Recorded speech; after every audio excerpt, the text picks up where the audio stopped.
What's up, Server Nation? My name is Michael Reed, the podcast server, and you are listening to Process Server Daily. On this podcast, we interview the top legal support professionals and get the tips, tools, and tactics that they use to get the job done and build a successful company.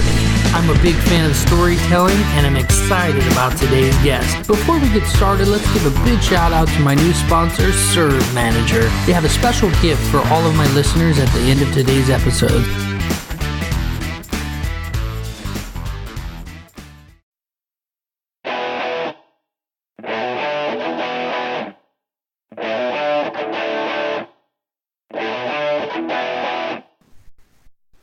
Server Nation, welcome back to Process Server Daily. Our guest today has worked in every position in his company, Bosco Legal Services Incorporated. He started at the very bottom, sweeping the parking lots and taking out the trash. He is now the vice president and is well known in California for being a social media cyber investigation expert. Joseph Jones, welcome to the show. Hey, thanks for having me. So, Joe, tell us a little bit about yourself and how you got started in this industry. Yeah, it's a family company. My dad was a private investigator, started out of our kitchen when I was a couple years old. Yeah, grown our business. We now have about 50 employees. We've got a couple offices throughout Southern California. And so I, like you said, I literally started at the very bottom when I was a kid, and have, really learned every piece of what we do and been able to develop some pretty cool stuff. That's really cool. So were you one of the kids that went to the courthouse by yourself and filed papers? Oh yeah. Yep, definitely. And, and when I was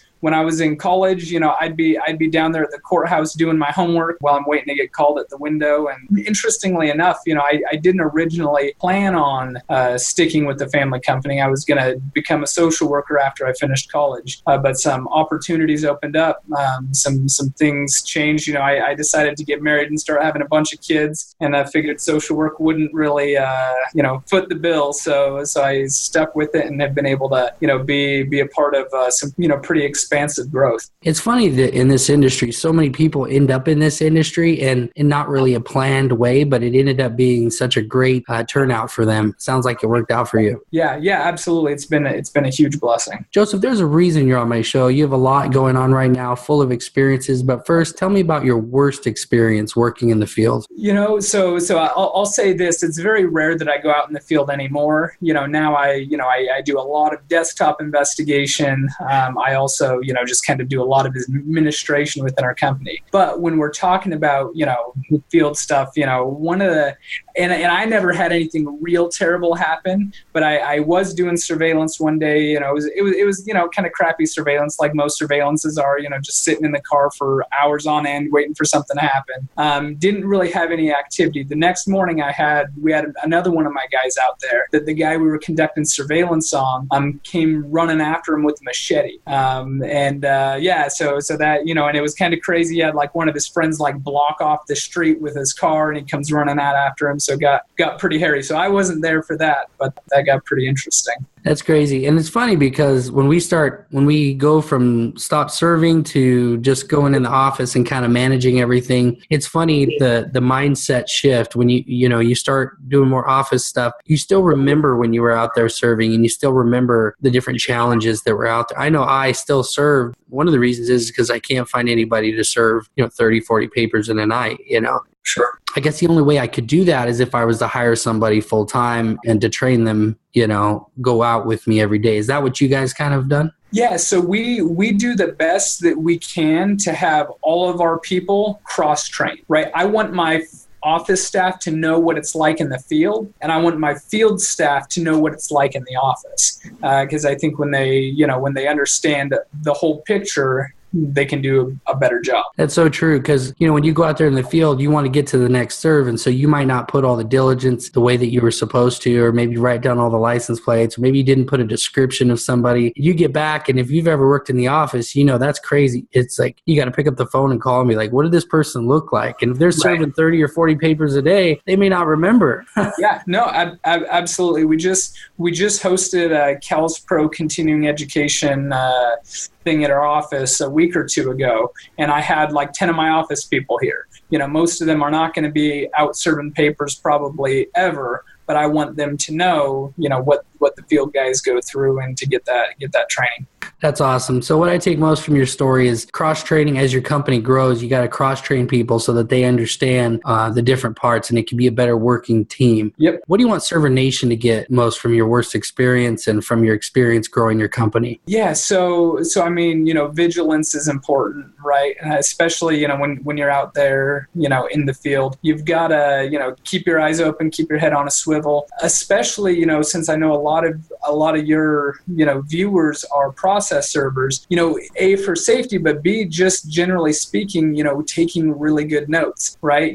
It helps so much getting plate numbers, knowing if, people are coming and going from the house, if, they're tagging the doors, things like that, really help you be more efficient and a more valuable asset to your company. That's awesome. Those are some major value bombs. As people grow, it's cool because you see a company go from like a one-man show, and then he goes to like a one-man show who has help, and then he goes from that to then, okay, now I need to hire people, employees, and like there could be a scale. I'm writing a book on process serving basic training, and I'm kind of putting all these different elements in there. So depending on your level will depend on where you're going to fall within that realm. So it's really cool to hear you talk about the cross-training and stuff. Right. And I guess one more thing that I'll piggyback on there. I've been doing this since I was a kid. I've seen a lot of stuff. One of the challenges I see for companies, who are trying to grow, they start as the one man and are trying to grow like you're talking about. You've got to adjust everything as you're growing. Right?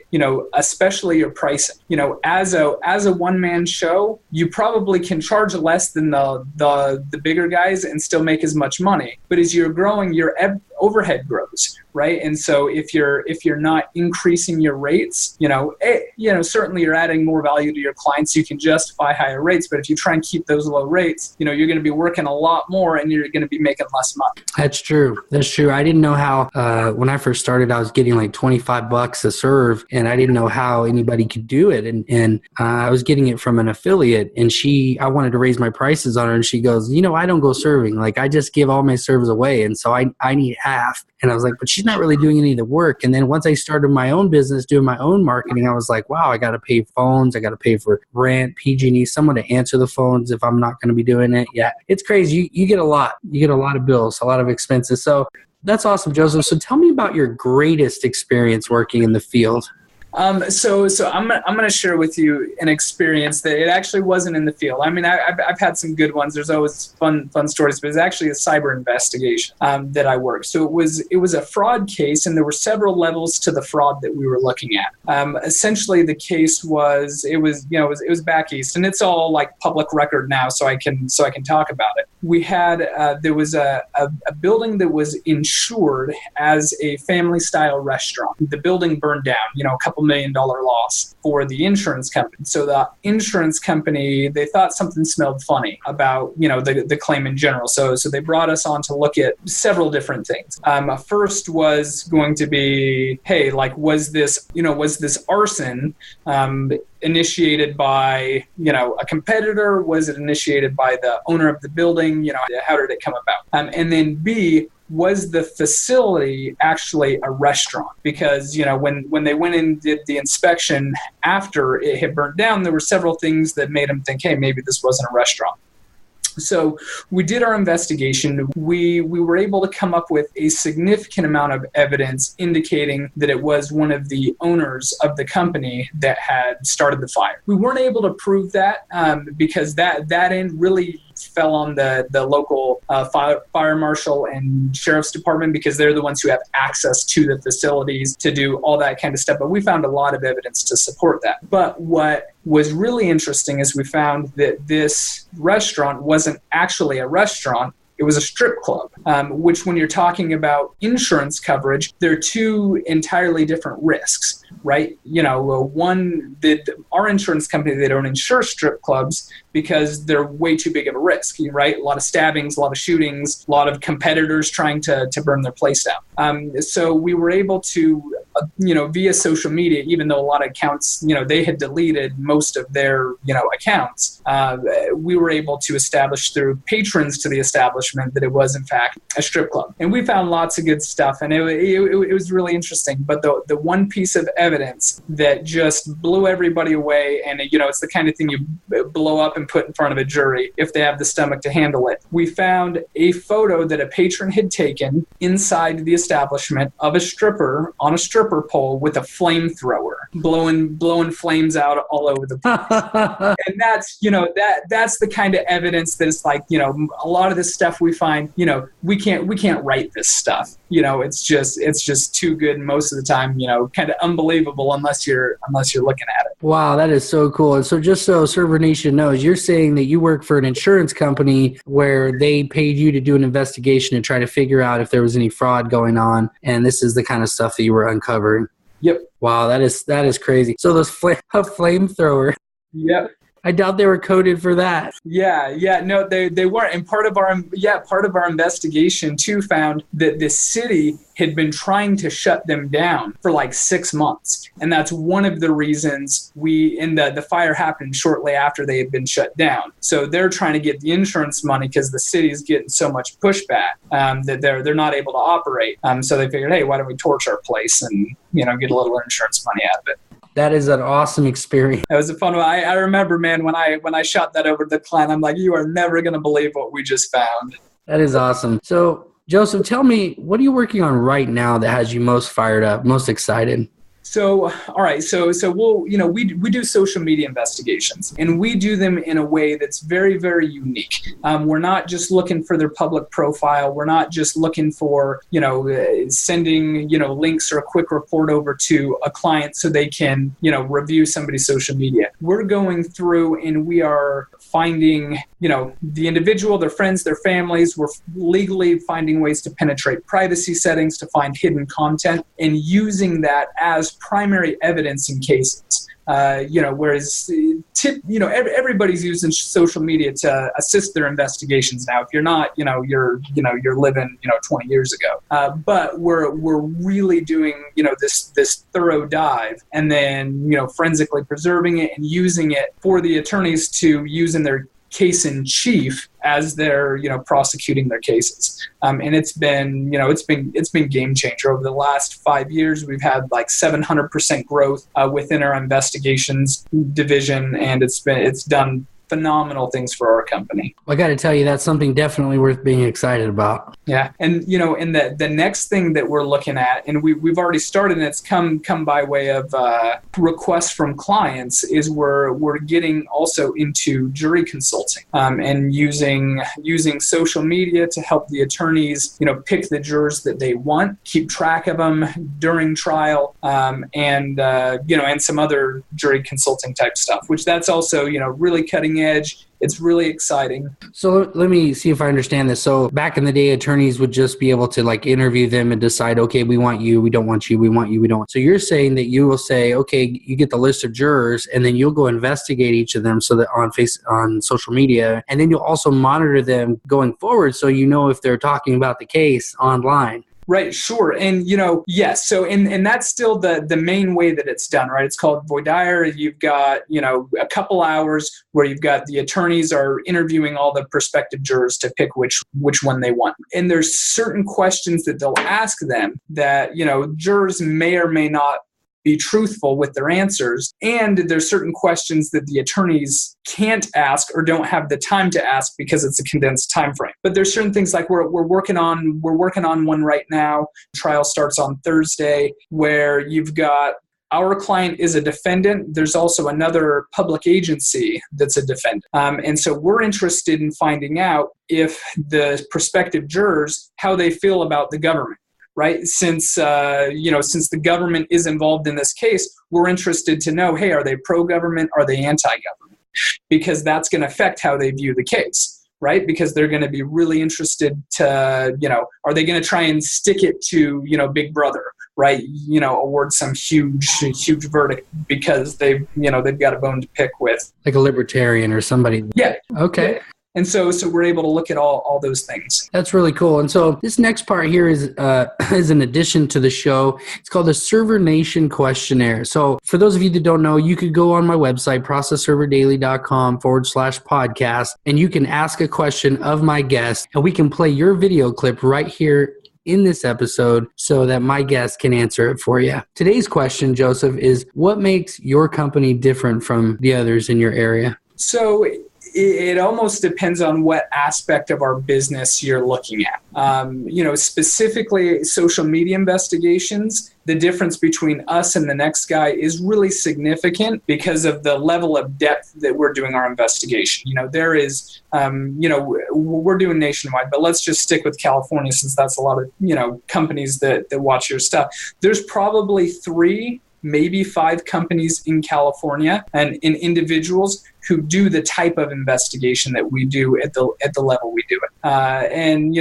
So the level of expertise as far as, social media investigations goes, that's one of the things that really separates us. When we're talking about process serving, I think one of the things that makes us different is the approach that we've been taking to the process serving end of our business. For years, we were going for, volume, trying to get as much work as we can, trying to be as busy as we can. Over the last several years, we've really changed that model because it's not successful, right? I mean, you can get a lot of work, but that doesn't mean you're being profitable. So we've really started cutting out a lot of clients, ones who were paying their bills even because, we established, hey, here's how much money we need to make. Here's the type of company that we want to be. Here's the type of employees we have. Here's the type of clients we want to have. And when we changed all that, it was for sure scary, at first, say, hey, we're cutting out these clients. But it's turned out to be a wonderful thing for us. And it's enabled us to bring on better staff, people who are more experienced, be able to pay our people better. They give them solid benefits. And so, for us, that's been, kind of one of the differences internally. And then it reflects on our work product. Right. So when our clients are dealing with people who know what the heck they're talking about, they're dealing with people who are 3 steps ahead of them in solving their problems. Whereas before, years ago, there were a couple of us in the office who could do that, but not everybody, right? Because we had to bring on new, less experienced people because of the pay rate. And so we've been able to kind of overcome that, and it's been, phenomenal for our company. This is awesome. You're dropping some major value bombs on us today. Yeah, I got to tell you, because I'm at a level right now where I'm getting ready to do that, and we're talking about rates and how we can scale and kind of switch things up, go from affiliates to mainly attorneys or even, some of these collection agencies. So it's really cool. I know the Server Nation is going to get a lot out of this episode. But Server Nation, Joseph has been dropping some major value bombs on us today, but prepare yourself because we're headed into the rapid fire round right after a word from our sponsors. Server Nation, imagine what you could do with another 25 minutes per job. This is how much time process servers who use Server Manager are saving. At just 100 jobs per month, that's over 40 hours that can be spent growing your business or doing more important things like spending time with your family. From job creation to affidavit generation, Server Manager is full-featured and hands down the most intuitive process serving software on the market. I use it for my business. I think you should use it too. In my firm, it's important for me to be able to automate the systems that get things done. Server Manager has done just that with their API integration, where you can set up literally any app that integrates with Zapier will integrate with Server Manager. I love it. I have set my whole firm up. Go to processserverdaily.com/Server Manager to get your free trial. If you like it after the 14-day free trial, they've offered to give you another 60 days for free as a thank you for being a Process Server Daily listener. That's processserverdaily.com/Server Manager. Welcome back to the show. Joseph, are you ready for the rapid fire round? Let's do it. What is your favorite skip trace tactic? And I know this is going to be deep. Yeah. So, and it may not be what you're expecting, right? All right. So we're taking in, I don't know, 10 skip traces a day. We do a ton of skip tracing. And one of my favorite tactics is after we've exhausted all of the normal stuff, after you've done your databases, your pre-texting, your utilities, if we're still not able to find them, usually what I'll do is I'll call the person directly, because at this point, I've already exhausted my client's budget, right? The initial budget. And so I'll call the person. I'll say, listen, I'm a private investigator. I've been tasked to find you to get you served with these documents. I'm good at what I do. I'm going to find you, but I don't want to make this difficult for you, right? I don't want to jump out of the bushes at you at 2 a.m. I don't want to scare your kids. Like, why don't you just, agree to accept service and we'll do it professionally. And then I find, honestly, 50 to 75% of the time after I have that conversation with them, they'll be like, all right, let's do it. And so that I never lead with it, right? Because you have the potential of burning yourself. Yeah. But I throw that out there as kind of a last ditch effort for the basic methods. So that way, I can gauge their response, because at that point, it's not really shooting yourself in the foot because you've already tried. So then if they agree, great. We get it done. If they don't agree, now I can go back to the client and I can say, listen, we've done all of this stuff. We even tried this. It didn't work. Now I need you to give me budget to do a real investigation on this person. Take it past the initial couple $100 for a skip trace. And then usually, that gets the attorney sucked in because they they kind of like the story of it, right? Oh, this person has now challenged us. They're saying we can't do it. And then it's fun for me as kind of a challenge. All right, they're already good at hiding because I haven't been able to find them using our normal, 20 average skip tracing techniques. Now I got to put on the thinking cap and go get them, and I have budget to get it done. So it's not coming out of my pocket. I'm getting paid for the good work that I'm going to do. That's kind of like pretext too, except for you're being completely honest with them. You're just telling them this is what I got. I've had one where this lady kept running in the house whenever I'd try to serve her, and I couldn't get close enough to communicate with her. So I found out that her kid went to school at this local school, and so I went to the piano recital, sat next to him, and served her right there at the piano. This is the reality that could happen. Why go through that when you can just accept service? So right, absolutely, and we'll use pretexting as well for sure. And that's usually we'll usually have to have somebody different than did the pretext make the follow up call, right? Because you don't want to, you don't want to, mess with that. But yeah, no, and again, nobody likes getting served, but it's a reality. The stuff's there. It has to be dealt with. I prefer before we start making their life miserable. And hey, I'm, especially after we've had that conversation, we'll go to funeral, man. We'll serve them at their mother's funeral if we have to, but we don't like to take it there if we don't have to. Right. Definitely. What's your favorite tool for defense?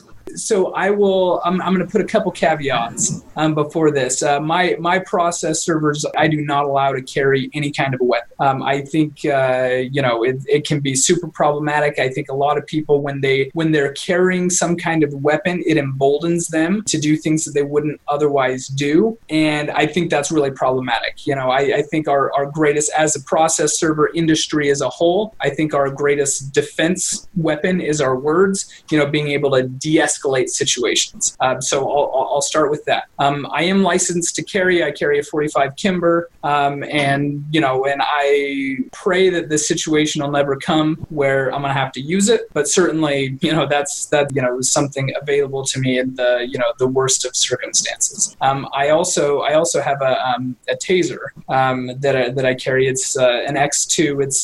It's pretty fun, and I've never had to use it on somebody who wasn't willing. But I did have in my family, we have 6 kids, and then baby sister. My baby sister, a couple years ago, decided she was going to bring her boyfriend home to meet the family. They were talking about getting married. Long story short, he met the business end of my taser. I found out it does work quite well. And it turns out he's a really good guy. He actually works for us now. He does some marketing for us. But yeah, that's kind of my thoughts on it. But truly though, especially in the process serving situation, it's very, very rare. 1 out of a million times that you're going to need some kind of defense other than your words. I found, de-escalation is always the best way to go. That's good. That's good stuff. I agree wholeheartedly about that. What is the greatest advice you've ever received? Yeah, that's a tough one. I've been blessed to grow up in the company with my dad and my oldest brother, who I received a lot of training,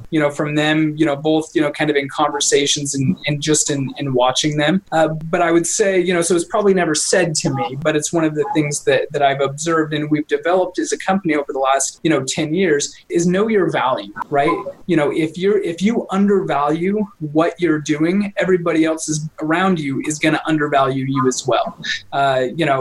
When people come to me, they come to me because they know that I'm going to be able to help them with their situation, and they're willing to pay good money for that help. If I'm trying to beat the next guy's price by, $5, $20, $100, that's going to devalue what I do, because my value goes much further beyond the money that I'm getting paid. And that's, I think, one of the major challenges I've seen within the process serving industry is so many people become price centered. They think, hey, I've got to be, cheaper than the next guy. Hey man, this isn't retail, right? This isn't, Walmart where everybody's going to try and save, $2. And certainly there's law firms out there that are like that, but as more people move away from that model, the industry is going to grow as a whole. Well, I'm glad you brought that up. I always beat a dead horse about brand versus commodity. And if all you're doing is thinking about Steve Jobs, I think it was Steve Jobs was talking about Nike. Do you want to be the Nike where you're honoring great athletes and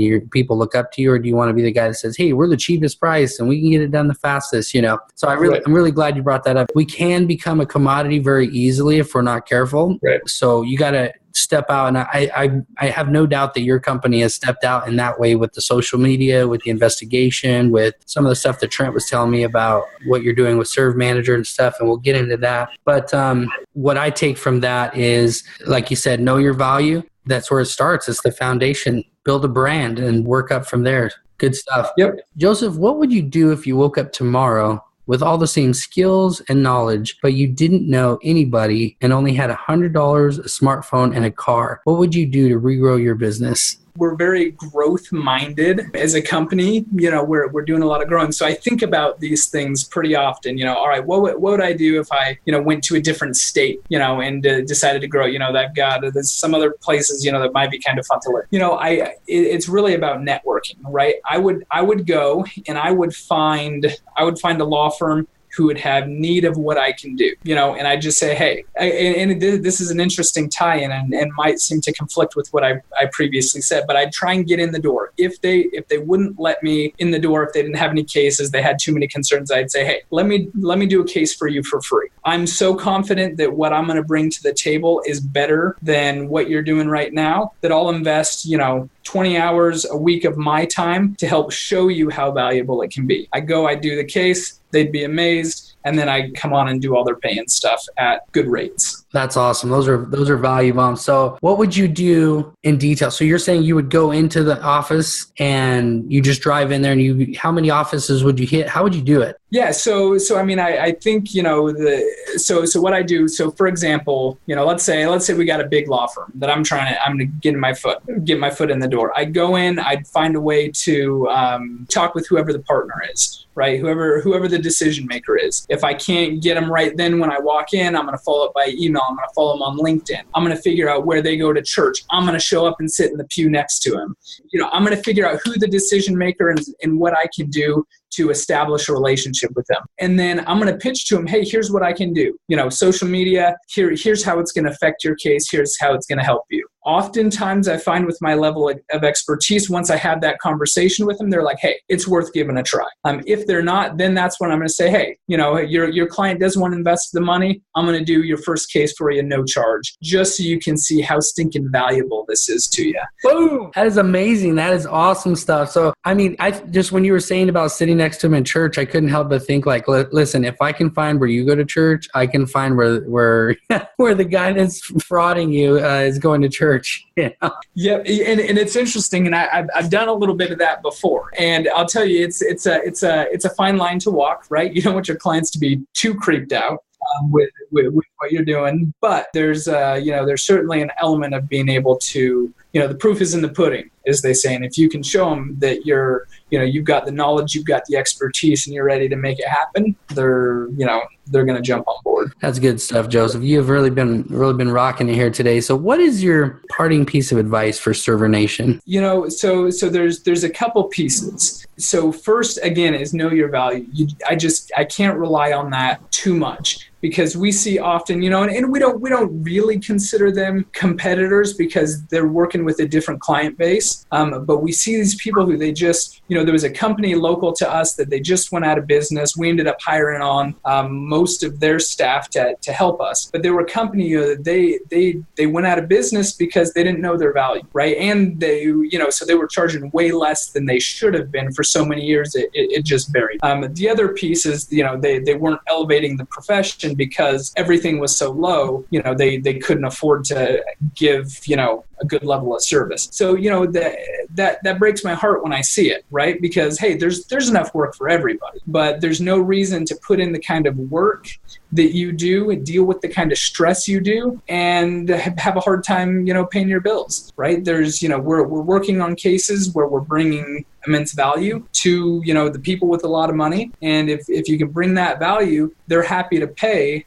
the good money. And if they're not willing to pay you what you're worth, find somebody who will. That's a huge part of the advice that I would give, especially, new and upcoming process servers. For investigators and for process servers as well, the other piece is, know what you're an expert at and focus on that. And if you're not expert at something, don't try and pretend like you are. You got to be transparent with your clients. And some of your clients, they like you so much that they're gonna bring you on to do their stuff that you're not expert on because they want to deal with you. And that's totally fine. That's how we've grown out and branched out to do so many different things, because we build these relationships with clients and they'll be like, hey, can you come help us with jury selection? I'll tell them, I'll say, listen, we're experts at social media. We can bang social media for you all day long. We don't, we've never done jury selection before, but I can figure out how to do it. And they'll say, yeah, let's do it. And so like that, a new portion of our business is grown. But you don't want to be the guy who they ask to do something. They're like, oh yeah, we've got that handled. You go out and you botch it, and then you look like an idiot.